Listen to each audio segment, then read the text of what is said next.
everybody, welcome to the Comic Game Movie Show. My name is Deshaun, and today I am here to review Moon Knight Episode 3. Now, Moon Knight Episode 3 was, I'm not sure, it's probably tied with, I'm not sure if it's better, but it definitely keeps the tide going. First of all, this episode, there's more Moon Knight. This episode's different than the last couple episodes, because the last couple episodes have been more cerebral, have been more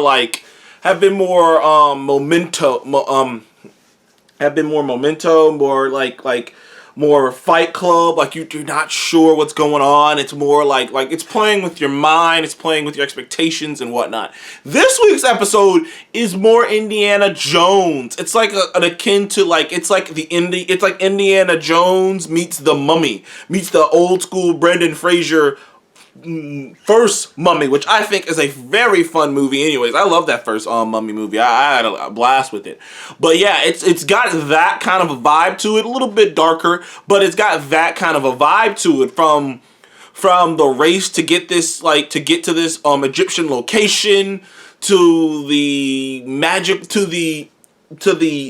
magic being used in this episode to show the power of an Egyptian god, to the chase sequences, to a lot of the action sequences. It has a very much Indiana Jones Mummy adventurous vibe to it. It really does. It has a very adventurous vibe to it. And that was a really fun. We get to learn a lot more about Layla and learn more about her past, her father. She's a bit more of an Indiana Jones-like character as well, in terms of her being an archaeologist and her being someone who goes out of her way, kind of like an Uncharted, kind of like in the Uncharted games, kind of. And she goes out of her way to find stolen artifacts and stolen pieces of history and return them back to their owners. So we learn about her, we learn what happened to her father, and we also learn the complications of maybe not, that either intentionally or unintentionally Marc may be responsible for that. We don't know, but we set that up, so we got more information on Layla.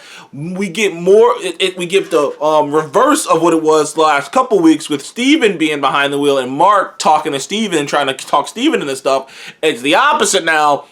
Steven Marc is behind the wheel and trying to talk to Steven. And you know what? And what this episode did a great job of doing? This episode did a great job, because I saw some people were annoyed at Steven for not just giving it over to Marc and not completely understanding the situation. And sometimes when you're watching movies and stuff, you have to kind of remember that, especially sometimes when I watch movies, sometimes I even do this too, so I'm guilty of it just like everyone else is that you have to look at it from the character's perspective, not your perspective knowing all the information. And from Steven's perspective, this random dude is talking to him through reflections, taking control of his body. He has no clue who this guy is. He has no clue if whatever he's telling him is true. He has no clue if he's a good guy or a bad guy. All he knows is that he might have murdered a bunch of people. And if he gives him control, he may never be back in control. That's what Steven knows. So I understood the first two episodes why Steven was hesitant to give the body to Marc. I completely understood. But and I also understand in this why Steven is because Steven is in the mindset of whatever you do, it's on me too. You know what I mean? Like the blood's on both of our hands. And you can already see them building this interesting dichotomy. By the way, I know it's been said a billion times today, and it'll probably be said a billion times more. Jeez Louise, Oscar Isaac is killing it in this role. I've never seen anything like this quite before. And it's funny that something like this is in an MCU project. I've never seen anything like this before. That this show has two lead characters, and they're both played by the same actor in the same body. This isn't even like one of those weird things where an actor is playing two different characters and they split them up and they use CGI to kind of make it so they're in the same scene together.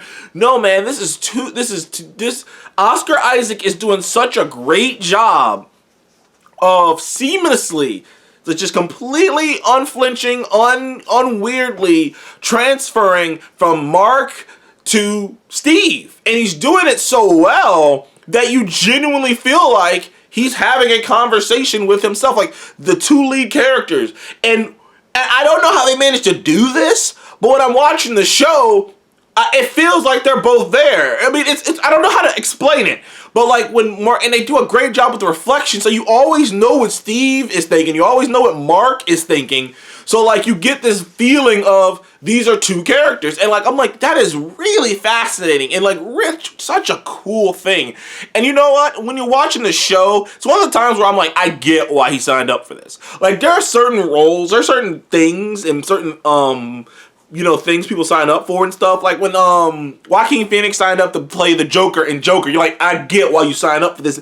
I'm watching the movie, I had all my problems about Joker, but I'm like, I see why Joaquin Phoenix signed up for this. This is a big juicy role. And playing this guy who you get to play two different characters at the same time, who think differently about things, who are totally different from each other, other than their love for Layla, well, Mark's love and I guess Steven's falling in love, other than those two different things, other than Layla, they have nothing in common. So like, they have different accents, they have different demeanors. When they both tap into the powers, they have different suits. It is such a cool concept. You know what I mean? Like it's so crazy to me that like that's such a unique and cool concept. And I every time he's on screen, I am fascinated by him. It's one of the first times I can think of that a character is literally interesting by himself. Like, if Steve or Mark were just traveling the world and there was no main plot, and you would still have these two characters bouncing off of each other, Oscar Isaac is literally bouncing off of himself.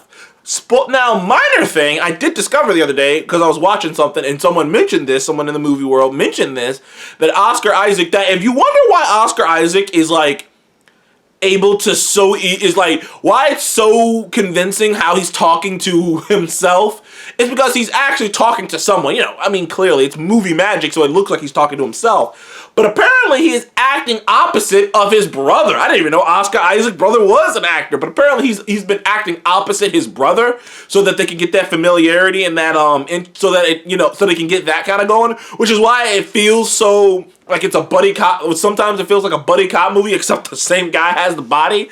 It feels so organic because he's actually bouncing off of someone who is his family member. So I thought that was an interesting thing to learn too. Is that that helps. But yeah, man. But other than that, and the fantastic job by Oscar Isaac learning so much more about Layla, and the more you learn about her, the more interesting she is, including maybe ties to Madripoor. That might be something that comes up at a later date that was mentioned. A lot of people talk about that this show isn't very connected, but so far, with whatever connections it does have to the MCU, seem to be pretty much Falcon and the Winter Soldier related. There's 2 Falcon and Winter Soldier Easter eggs throughout the course of the show so far. So we'll see how far that goes. We also get to learn a lot more about the Egyptian gods, and particularly how they feel about old Birdface.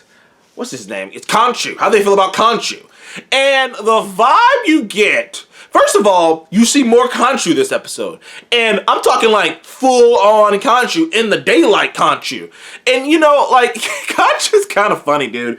Khonshu's like, he's like I hate to make this comparison because you guys know how I feel about the Venom movies, but it's like an intelligent version of the Venom symbiote.